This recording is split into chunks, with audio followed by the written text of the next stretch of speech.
درنو لیدونکو او مینوالو السلام علیکم، وخت مو پخیر. د نن ورځې د خبري ټولګې لنډیز ته مو رابولم. ولسمشر غني وایي له افغانستانه بهر د طالبانو د پټنځایونو شتون د ترهګرۍ او د نشهیي توکو کاروباري ډلو سره د طالبانو اړیکې د سولې په پروسه کې اساسي پوښتنې دي. الیپور د افغانستان د بشري حقوقو خپلواک کمیسیون وایي چې د الیپور په اړه د میدان وردګو ځینو خلکو شکایت کړی ده او دوی په اړه څېړنې پیل کړې دي. پاکستان د سرمشریزه چې د مالیزیا په سرخار کولالمپور کې راجوړیږي د 10 مسلمانانو هیوادونو مشران او لوړپوړي استازو پکې ګډون کوي، خو پاکستان او سعودي پکې ګډون نه کوي. د امریکا کانګرس له اسرائیل دولت سره د توغندیو وړتیا لوړېدو په هدف د 500 میلیونو ډالرو مرسته اعلان کړه. ټاکل شوی چې دغه پیسې د اسرائیل دولت د توغندیو د سیستم پر پیاوړتیا او دغه هیواد ته د پیښیدونکو ګواښونو پر مخنیوي ولګول شي. امریکا تر دې وړاندې هم له اسرائیل دولت سره لسګونه میلیارډ ډالر مرستې کړې دي.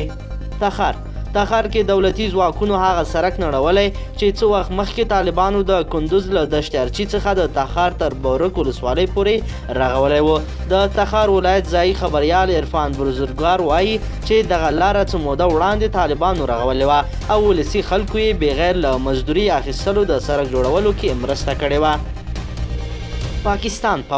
د پاکستان پوځ خپل پخوانی مشر او د هیواد پخوانی ولسمشر پرویز مشرف ته د قانون ماتونې او غدارۍ په تور د محکمې له لوري د مرګ سزا وغندله او په وینا یې پرویز مشرف د هیواد خدمت کړی دی او هغه غدار نشي کېدلی.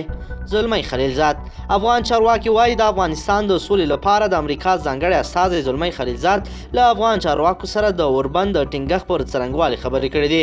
ښاغلی خلیلزاد کابل کې له ولسمشر محمد اشرف غني او اجرایه مشر عبدالله سره جلا کتنې درلودې.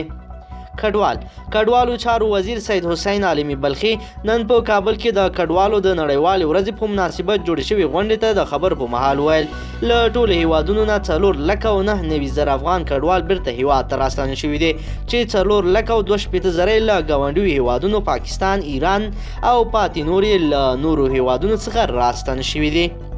حمدالله محب د ملي امنیت سلاکار حمدالله محب وایي په افغانستان کې سوله یوازې له طالبانو سره د مذاکراتو په معنا نه ده. مذاکرات د سولې یو له مهمو برنامو څخه ده، خو د سولې د پایښت لپاره هم باید فکر وشي. د ولسمشر اشرف غني په مشرۍ د تدارکاتو کمیسیون په غونډه کې د پنجشیر ولایت د ابشار سړک جوړولو پروژې په ګډون 49 تدارکاتي موضوعګانې منظور شوې. ننګرهار د امنیتي قومندانۍ مسؤلین وایي پولیس یې د ځانګړو عملیاتو پر مهال د نشهیي توکو د کاروبار په تور 3 کسان له نږدې 200 کیلوګرامه نشهیي توکو سره نیولي دي. ګډو عسکرو تېره شپه یو ځل بیا د ننګرهار په خوږیاڼو ولسوالۍ کې د چاپې پر مهال 2 ملکیان وژلي، یو کلینیک او ګڼ شمېر دوکانونه یې ویجاړ کړي دي. د خوږیاڼو ولسوالۍ ځایي خلکو رسنیو ته ویلي ګډ عسکرو تېره شپه په نکړخیلو سیمه کې چاپه ووهله چې پر مهال یې د لونګ او نعمت په نوم 2 ملکیان وژل شوي، یو کلینیک ګڼ شمېر دوکانونه یې ویجاړ کړي او د خلکو د کورونو دروازې هم په بمونو الوزولې دي.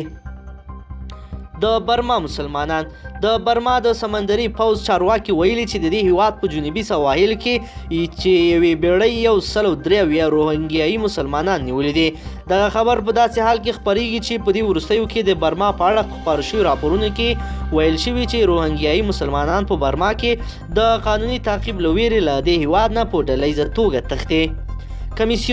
د ټاکنو کمیسیون د لړم په 13مه د رای ورکولو 8255 محلونو د رایو د بیا شمیرنې بهیر پیل کړ، خو دا شمیرنه د یو شمېر ټاکنیزو ډلو په ځانګړي ډول د ثبات او همپالنې د ټاکنیز ټیم له اعتراضونو سره مخ شوه چې له امله یې په 2 ولایتونو کې د رایو د بیا شمیرنې بهیر ودرول شو. د مالیې وزارت مني چې لا هم میلیونونه افغانان د بېوزلۍ تر کرښې لاندې ژوند کوي او له نیمایي ډیرو افغانان په مړه خېټه ډوډۍ نشي ترلاسه کولی. امریکایي او عربي رسنۍ وایي د افغانستان سولې لپاره د امریکا خاص استازي زلمی خلیلزاد له طالبانو غوښتي چې د سولې موافقې لپاره 10 ورځنی اوربند اعلان کړي. ملګري ملتونه د ملګرو ملتونو د ماشومانو د ملاتړ اداره یونیسف وایي افغانستان سږ کال د نړۍ په کچه ماشومانو ته تر ټولو خونړی هیواد و.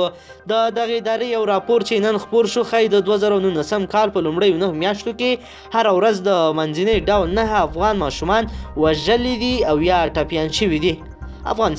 د افغانستان لپاره د ملګرو ملتونو ځانګړي استازي تاداماچی یاماماتو د افغانستان ولسمشري ټاکنو پر نوماندانو غږ کړی چې د ټاکنو اعلانېدونکې پایلې ومني.